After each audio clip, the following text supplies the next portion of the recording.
തമ്പുരാനിയാ മണിയടിച്ചേ? അറിയില്ല ചേട്ടാ.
ചിദംബരം. അയ്യോ, തമ്പുരാനും.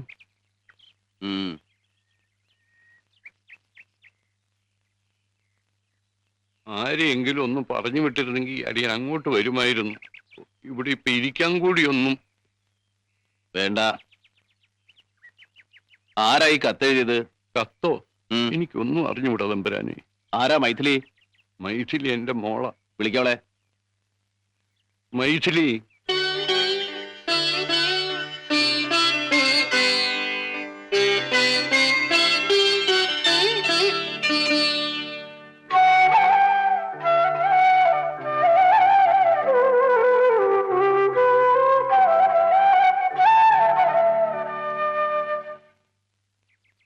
ഈ കത്തെഴുതിയത് നീയാണോ? ഒന്ന് വായിക്കേ. വായിക്കാൻ.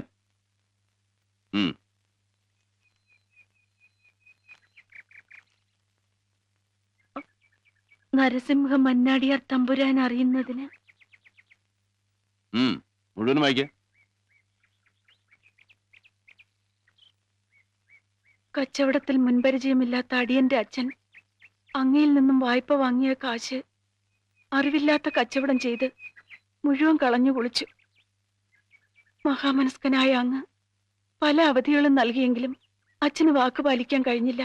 വാങ്ങിച്ച തുക ഒരിക്കലും തിരിച്ചു തരാൻ കഴിയില്ല എന്നറിയാമായിരുന്ന അച്ഛൻ ആ സത്യം അങ്ങയോട് തുറന്നു പറയാതെ വീണ്ടും വീണ്ടും അവധി ചോദിച്ചത് അങ്ങയോടുള്ള ഭയം കൊണ്ടാണ്.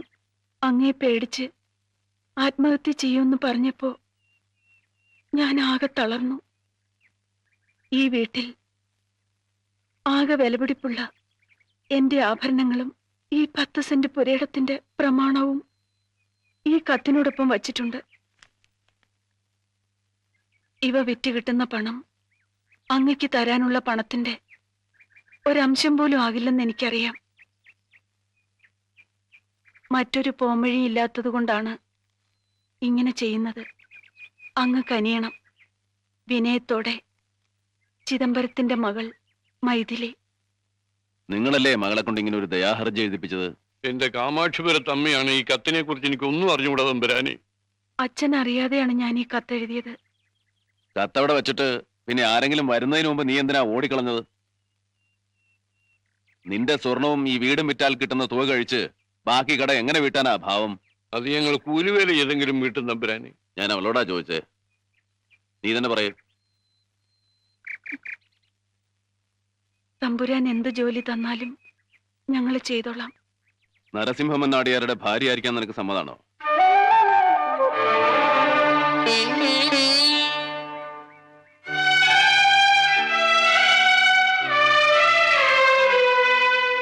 തമ്പുരാൻ എന്താ ഈ പറയുന്നത്? അങ്ങയുടെ നിഴലറ്റത്ത് പോലും നിൽക്കാനുള്ള യോഗ്യത ഞങ്ങൾക്കില്ല. എടയങ്ങടെ കുലവും ഗോത്രവും ഒന്നും ഞാൻ ചോദിച്ചില്ല. വിവാഹം തീരുമാനിച്ചത് മന്നാടിയാരാ. മൈഥിലിക്ക് എന്നെ ഇഷ്ടമാണെങ്കിൽ അടുത്ത ശുഭമുഹൂർത്തത്തിൽ കാമാക്ഷിപുരം ക്ഷേത്രത്തിൽ വെച്ച് അവൾ നരസിംഹ മന്നാടിയാരുടെ ഭാര്യയാവും.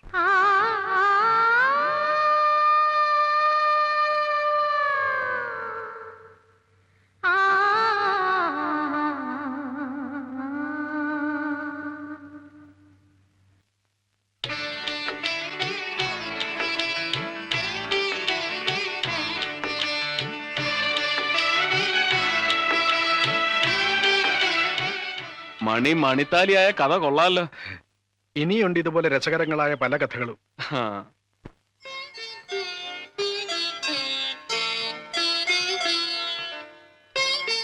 നമ്മുടെ സെൻട്രൽ ജയിലിലെ ആരാച്ചാർ എവിടെയാണെന്ന് ആർക്കും കണ്ടുപിടിക്കാൻ കഴിയാതെ വന്നപ്പോഴാ ബീഹാറിലെയും യാർവാദയിലെയും എക്സിക്യൂഷനെ കിട്ടുകയെന്ന് ഞാൻ അന്വേഷിച്ചത്. ആദ്യം അവർ വരാൻ തയ്യാറായതാ. തൂക്കേണ്ടത് ഹൈദർ മരക്കാരെയാണെന്ന് അറിഞ്ഞപ്പോ ഒരു മറുപടി പോലും പറയാതെ അവർ പിന്മാറി. അവസാനം തമിഴ്നാട് ഹോം ഡിപ്പാർട്ട്മെന്റിന്റെ കാല് പിടിക്കേണ്ടി വന്നു. അങ്ങനെയാ രാമയ്യനെ അയച്ചത്. പക്ഷേ അവനും ഇനി എന്ത് ചെയ്യും നരസിംഹൻ? ഒരു മാർഗേ ഉള്ളൂ. എങ്ങനെയും നിങ്ങളുടെ ജയിലിലുള്ള ആരാച്ചാരെ കണ്ടുപിടിക്കുക. എന്താ അയാളുടെ പേര്? ഭൈരവൻ. അവനെവിടെയായിരുന്നാലും ശരി, കണ്ടുപിടിച്ചേ പറ്റൂ. ഞാൻ സർവീസിൽ നിന്നും റിട്ടയർ ചെയ്യുന്നതിന് മുമ്പ് മരക്കാരുടെ ശിക്ഷ നടപ്പാക്കണം.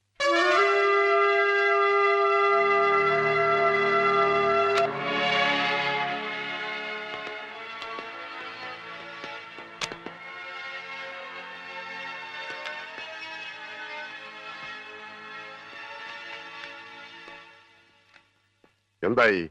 ആരാച്ചാർ എവിടെ ഉള്ളത് അന്വേഷിച്ചോ? മുഴുവൻ അരിച്ചു പിറക്കി സാർ. ഭൈരവനെ കുറിച്ച് ഒരു വിവരവുമില്ല. ഹൈദരെ സെല്യൂട്ട് ചെയ്യുന്നവർ അന്വേഷിച്ചാൽ ഭൈരവനെ കാണില്ല.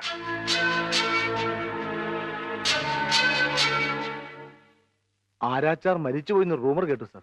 എല്ലാവരും കൂടി അയാളെയും കൊന്നോ? മറ്റു പോംവഴിയൊന്നുമില്ലെങ്കിൽ ജയിൽ ജീവനക്കാരിൽ ആരെയെങ്കിലും തന്നെ ആരാച്ചാരുടെ ജോലി ഏറ്റെടുക്കാൻ നിയമം അനുവദിക്കുന്നുണ്ട്. സാർ. ആ വഴിക്കും അന്വേഷിച്ചു നോക്കിയോ? സാർ, പക്ഷെ അതിനാരും തയ്യാറില്ല സാർ.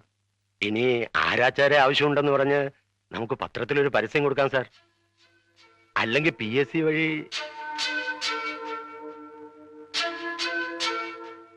ഭൈരവൻ ജീവിച്ചിരിപ്പുണ്ടെങ്കിൽ വരും. അവൻ എവിടെയുണ്ടെങ്കിലും തേടിപ്പിടിക്കാൻ കഴിവുള്ള ആണുങ്ങൾ നമ്മുടെ ഡിപ്പാർട്ട്മെന്റിലുണ്ട്.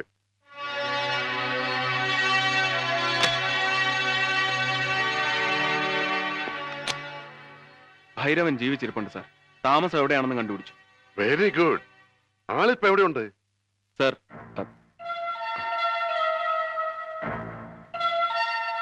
മിസ്റ്റർ രാംദാസ്, ഞങ്ങൾക്ക് അല്പ പേഴ്സണൽ മാറ്റേഴ്സ് ഡിസ്കസ് ചെയ്യാനുണ്ട്. സർ.